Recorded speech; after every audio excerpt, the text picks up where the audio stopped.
दोस्तों नमस्कार और जय हिंद। स्वागत है आपका भारतवर्ष दक्षिण अफ्रीका पहले टेस्ट के तीसरे दिन की उस तूफानी हाइलाइट्स में, जहां ईडन गार्डन्स की पिच अब पूरी तरह से राक्षस बन चुकी थी। दरारें इतनी खुली हुई कि हर गेंद पर धूल के बादल उड़ रहे थे। कभी एक्स्ट्रा बाउंस तो कभी गेंद घुटनों पर आकर रेंग रही थी। बल्लेबाजों के लिए ये किसी हॉरर मूवी से कम नहीं था और ये सब कुछ सुबह सुबह ही शुरू हो गया था, जब सूरज की पहली किरणें ईडन गार्डन्स के विशाल स्टेडियम पर पड़ी। तिरंगे लहरा रहे थे, दर्शक अपनी सीटों पर बैठे हुए थे, हाथों में बैनर थे जिन पर लिखा था बुमराह का कहर और कुलदीप का जादू।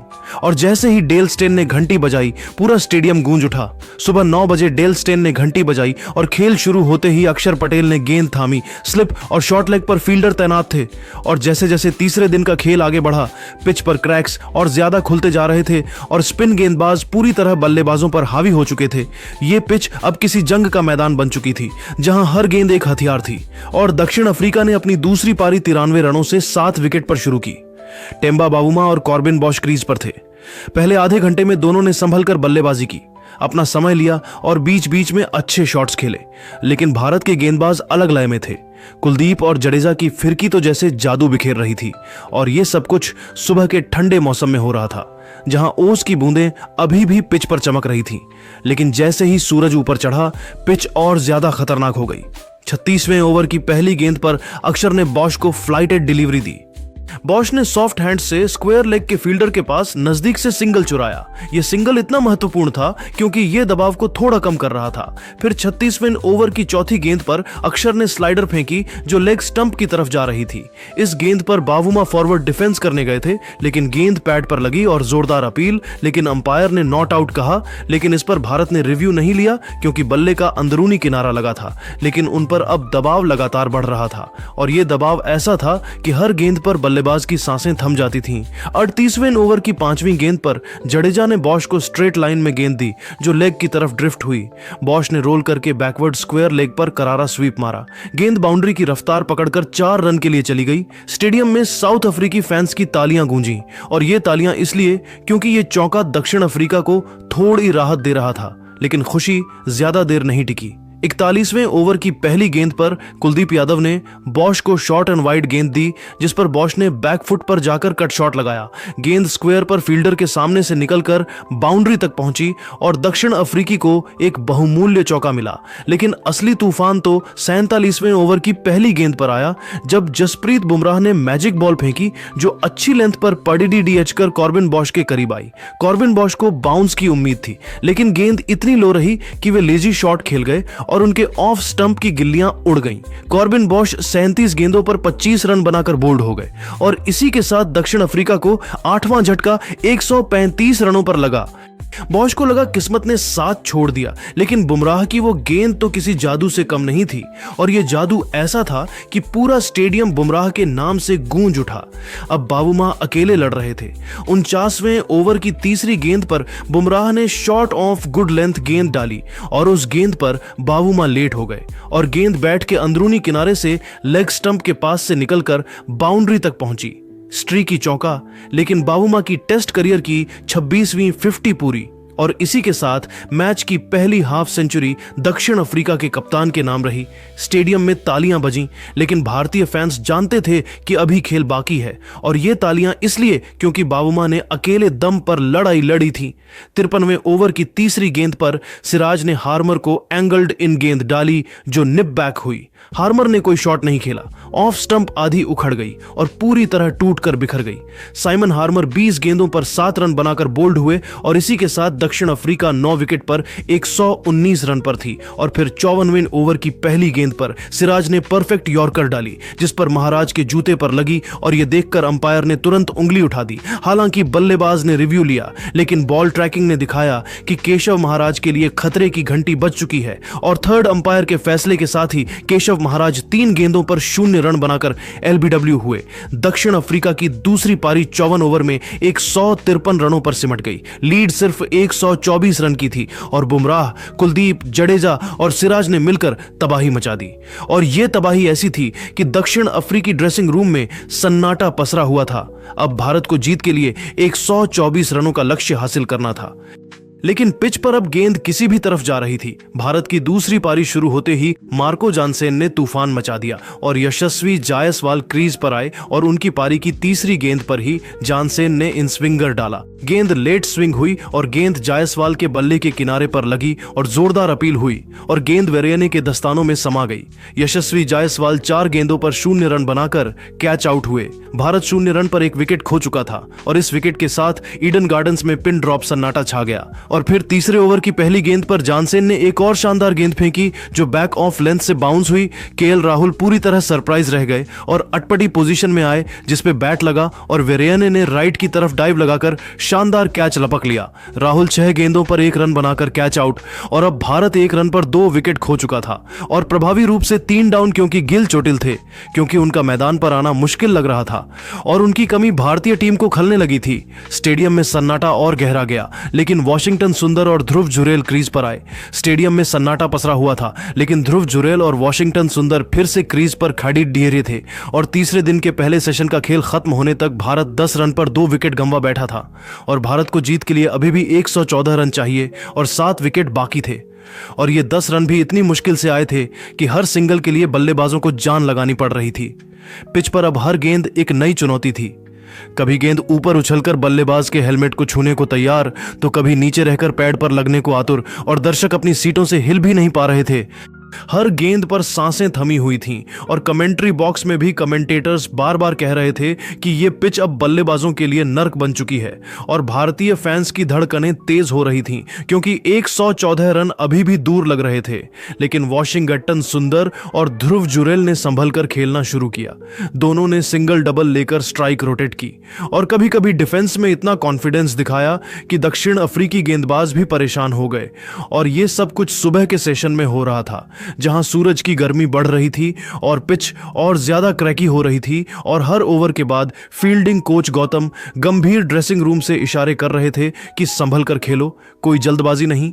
और ये रणनीति काम कर रही थी क्योंकि भारत ने धीरे धीरे स्कोरबोर्ड को आगे बढ़ाया और दर्शकों ने भी अब थोड़ी राहत की सांस ली, लेकिन जानते थे कि अभी लंबा सफर बाकी है। और जैसे ही लंच का समय नजदीक आया, दोनों बल्लेबाजों ने और ज्यादा सतर्कता बरती और लंच तक भारत ने 35 रन पर 2 विकेट का स्कोर बनाया। 2 अब भी 89 रन चाहिए थे और 7 विकेट बाकी थे। और लंच के बाद का सेशन तो और भी खतरनाक होने वाला था क्योंकि पिच अब और ज्यादा टूट चुकी थी और स्पिनरों का कहर बढ़ने वाला था। लेकिन भारतीय टीम की मानसिकता मजबूत थी और फैंस का जोश भी कम नहीं था। हर चौके पर तालियां, हर विकेट बचाने पर चीयर्स और यह माहौल ऐसा था कि पूरा स्टेडियम एक परिवार की तरह एकजुट हो चुका था। और अब सभी की नजरें चौथे दिन पर टिकी थीं, जहां भारत को बस 89 रन और चाहिए थे, लेकिन 7 विकेट बाकी थे और पिच अभी भी रहा आउट। दर्शक दीर्घा से भारतीय टीम के समर्थक खड़े होकर दोनों बल्लेबाजों का स्वागत कर रहे थे और सेशन की शुरुआत होते ही एक एंड से मार्को यानसेन गेंद थाम चुके थे और भारतीय बल्लेबाजों पर वही दबाव जारी रखना चाहते थे जो उन्होंने पहले सेशन के आखिरी चंद मिनटों में बनाया था। लेकिन दोनों बल्लेबाज भी पूरी तरह इस चुनौती के लिए तैयार थे। दोनों ने आते ही कुछ गेंदों को सम्मान दिया और पिच पर अपनी आंखें जमाना शुरू किया। जैसे जैसे खेल आगे बढ़ रहा था, दोनों ही टीमों पर दबाव बढ़ रहा था।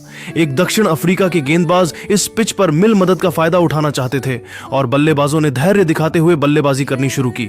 और जैसे ही थोड़ा समय बीता, जो भारतीय बल्लेबाजों ने स्ट्राइक रोटेट करना शुरू कर दिया और भारतीय टीम अब धीरे धीरे लक्ष्य की ओर बढ़ने लगे थे।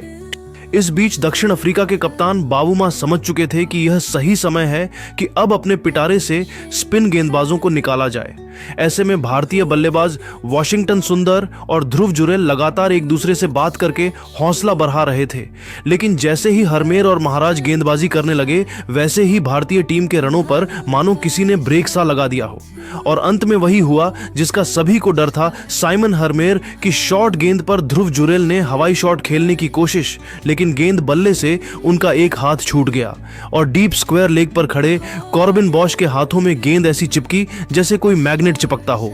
और इसी के साथ जुरेल की पारी का खात्मा हुआ और जुरेल 34 गेंदों पर 13 रन की पारी खेलकर पवेलियन लौटे।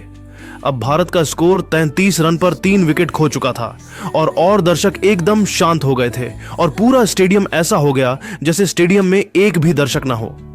इस विकेट के बाद स्टैंड इन कप्तान ऋषभ पंत क्रीज पर आए। उन्होंने आते ही हरमेर की 5वें स्टंप की गेंद पर रिवर्स स्वीप खेलने की कोशिश की, लेकिन गेंद उनके बल्ले पर लगने के बजाय शरीर पर लगी और पूरी दक्षिण अफ्रीका की टीम उत्साहित होकर अपील करने लगी, लेकिन अंपायर ने इस अपील को खारिज किया। वहीं कप्तान बाबूमा ने रिव्यू लेने का फैसला किया, जिसके बाद एक फिर भारत की सांसें अटक गई। रिव्यू में पाया गया कि ऋषभ के बल्ले का संपर्क बल्ले से नहीं हुआ और थर्ड अंपायर ने उन्हें नोट आउट करार दिया, जिसके बाद पूरे भारत की सांस में सांस आई। लेकिन इसके बाद पंत लगातार शॉट लगाने का प्रयास कर रहे थे, लेकिन एक भी गेंद का संपर्क उनके बल्ले से नहीं हो रहा था और दक्षिण अफ्रीकी टीम के एक के बाद मौका बन रहा था। पंत की बॉडी लैंग्वेज में झटपटाहट साफ दिख रही थी और दक्षिण अफ्रीकी गेंदबाज उन पर हावी हो रहे थे। कुछ देर तक यह सिलसिला चलता और वॉशिंगटन सुंदर दूसरे छोर पर समझदारी से खेल को आगे बढ़ा रहे थे, लेकिन आखिरकार वही हुआ जो भारत के लिए एक किसी बड़े झटके से कम नहीं था। साइमन हरमेर की एक शानदार गेंद पर पंत कॉट एंड बोल आउट हुए और पंत के विकेट से भारत अब बैकफुट पर या गया था और अब भारत का स्कोर था 38 रन पर 4 विकेट। अब क्रीज पर सुंदर का साथ देने आए रविंद्र जडेजा। भारतीय टीम को अब सुंदर के धैर्य और जडेजा के अनुभव की सख्त जरूरत थी और जडेजा ने अपनी पारी की तीसरी गेंद पर एक बहुत ही अहम चौका जड़ा और अब भारत का स्कोर 4 विकेट के नुकसान के साथ 43 रन पर पहुंच चुका था। इस बीच मार्को यानसेन भी बल्लेबाजों के लिए मुश्किलें पैदा कर रहे थे, लेकिन सुंदर के टेम्परामेंट के आगे आज सब कुछ फीका दिखाई दे रहा था और भारत को जीत के लिए अभी भी 80 रन चाहिए थे। गेंद लगातार पिच पे पड़ने के बाद शरारत कर रही थी, लेकिन 21वें ओवर की तीसरी गेंद पर जडेजा ने हरमेर को गजब का स्वीप शॉट जड़कर चौका बटोर लिया और इसी के साथ अपने इरादे दिखा दिए थे कि वह आज भारत को जिताने के लिए उतरे हैं। दूसरे छोर से वॉशिंगटन जडेजा का साथ निभाने में कोई कसर नहीं छोड़ रहे थे। अब इस टेस्ट मैच का रोमांच क्रिकेट प्रेमियों के सर चरच कर बोल रहा हो और हर भारतीय फैन के मुंह पर दुआ थी कि किसी भी तरह भारत इस मैच को जीत जाए। अब दोनों बल्लेबाज हर कदम फूंक फूंक कर आगे बरच रहे थे और इस बीच भारत का स्कोर 50 के पार हो गया था, लेकिन 4 विकेट का नुकसान निश्चित तौर पर टीम को खल रहा था। अब जडेजा और सुंदर ठीक ठाक बल्लेबाज करने लगे और बीच बीच में जडेजा अपने स्वाभाविक शॉट खेलने से परहेज नहीं कर रहे थे और भारत का स्कोर अब बढ़ने लगा था। लेकिन ऐसे में गेंद और पिच का एक अलग खेल चल रहा था। गेंद पिच पर लाउंड होने के बाद कभी ऊपर तो कभी नीचे रह रही थी और बल्लेबाजों को परेशानी में डाल रही थी। एक एंड पर सुंदर पूरी एकाग्रता से बल्लेबाजी करके टीम के लिए अहम भूमिका निभा रहे थे, लेकिन अचानक से मैच ने करवट ली और भारतीय टीम एक बार फिर जीत और हार की दहलीज पर आकार खड़ी हो गई। दरअसल 27वें ओवर की पहली गेंद पर थर्ड मैन की दिशा में एक शॉट खेलने की कोशिश की और सीधी गेंद उनके जूते के नीचे भाग पर लगी और दक्षिण अफ्रीका में फिर से उत्साह की लहर दौड़ पड़ी, क्योंकि यह गेंद जडेजा की इनिंग की आखिरी गेंद साबित हुई। हालांकि अंपायर ने उन्हें आउट नहीं दिया था, लेकिन रिव्यू ने कहानी पलटने का काम किया और दिखाया कि गेंद मिडिल और लेग स्टंप पर खत्म लग रही थी। रिव्यू के चलते साउथ अफ्रीका को जडेजा की विकेट मिल गई। जडेजा 26 गेंदों पर 18 बनाकर हार्मर का शिकार हुए और इसके भारत को 5वां झटका लगा 64 रन पर। दर्शक हैरान थे और भारतीय खेमा निराश था। अब जिम्मेदारी सुंदर और अक्षर पटेल के कंधों पर थी। अक्षर ने आते ही तेजी से रन बनाने की कोशिश की, लेकिन किस्मत को कुछ और ही मंजूर था। एक एंड पर किसी पिलर की तरह मजबूती से खड़े वॉशिंगटन सुंदर एडेन मार्कराम की गेंद पर अपने बल्ले का बाहरी किनारा लगवा बैठे और 92 गेंदों पर 31 रनों पर आउट होकर सर झुकाकर ड्रेसिंग रूम में जाने लगे। साउथ अफ्रीका के खेमे में तो खुशी की लहर दौड़ गई, क्योंकि इस विकेट का महत्व उस खेमे में हर कोई समझ रहा था। दक्षिण अफ्रीका ने ईडन गार्डन्स की उस काली मिट्टी की पिच पर वो कर दिखाया था जिसकी किसी भारतीय ने शायद उम्मीद भी नहीं की थी और सुंदर के आउट होते ही भारत का स्कोर था 6 विकेट के नुकसान पर 72 रन। अब मैदान पर बल्लेबाजी करने उतरे कुलदीप यादव।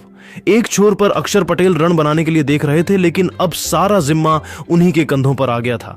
इस बीच ईडन गार्डन्स की पिच का बर्ताव अब चर्चा का विषय बन गया था। हर कोई यही बात कर रहा था कि यह पिच टेस्ट क्रिकेट के अनुकूल है भी या नहीं। लेकिन इस चर्चा के बीच भारत को कुलदीप यादव के रूप में 7वां झटका लग गया था, वो भी मात्र 77 रन पर, और जीत अभी भी 47 रन दूर थी और हार्मर ने अपना चौथा विकेट लेकर दक्षिण अफ्रीकी टीम को इतिहास रचने की दहलीज पर लाकर खड़ा कर दिया था। फैंस हैरान थे और भारत का ड्रेसिंग रूम ताश के पत्तों की तरह बिखरता बल्लेबाजी को देखकर परेशान था। और अब मैदान पर जसप्रीत बुमराह या चुके थे। उनसे भारतीय टीम उम्मीद जता रही थी कि इस बार वे बल्ले से कुछ ऐसा करें कि भारत उनकी पारी को सालों तक याद रखे। लेकिन अक्षर पटेल ने अभी हिम्मत नहीं हारी थी और 34वें ओवर की पहली गेंद पर केशव महाराज को शानदार स्लैग स्वीप खेलकर कर चौक बटोरा और उसकी अगली गेंद पर एक शानदार छक्का जड़ दिया और उसी ओवर की चौथी गेंद पर एक और छक्का जड़कर मैच में भारत की वापसी की कोशिश। लेकिन 34वें ओवर की 5वीं गेंद पर एक्साइटमेंट का शिकार होकर एक और हवाई शॉट खेलने की कोशिश की, लेकिन इस बार गेंद में बस ऊंचाई और गेंद सीधा कप्तान बाबूमा के हाथों में समा गई। इसी के साथ अक्षर पटेल की तूफानी पारी 26 रन पर खत्म हुई और इसी के साथ भारत ने 93 रन पार 8वां विकेट गंवा दिया। लेकिन भारत के लिए इस मैच का सबसे बड़ा झटका अभी बाकी था। 34वें ओवर की अंतिम गेंद पर केशव महाराज ने मोहम्मद सिराज को पहली ही गेंद पर आउट कर दिया। पहली ही गेंद पर सिराज के बल्ले का बाहरी किनारा निकला और स्लिप में खड़े एडन मार्कम ने कोई गलती नहीं की।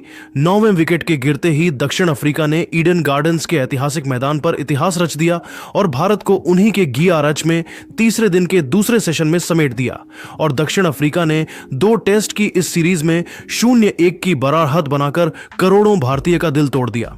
तो दोस्तों, आपको क्या लगता है कि दक्षिण अफ्रीका की इस जीत का असली हीरो कौन है? साइमन हार्मर, केशव महाराज या कप्तान बाबूमा, जो पहले टेस्ट में अर्धशतक जड़ने वाले एकलौते बल्लेबाज थे? और भारत के इस शर्मनाक हार का सबसे बड़ा कारण क्या था? कमेंट बॉक्स में हमें जरूर बताइए और इस वीडियो को हर उस भारतीय क्रिकेट फैन के साथ शेयर करें जो भारतीय टीम से दिल से प्यार करता है। और दोस्तों, इस शानदार वीडियो पर 10,000 लाइक तो बनते हैं और हमें यह भी बताएं कि दूसरे टेस्ट में भारतीय टीम कमबैक करेगी या नहीं।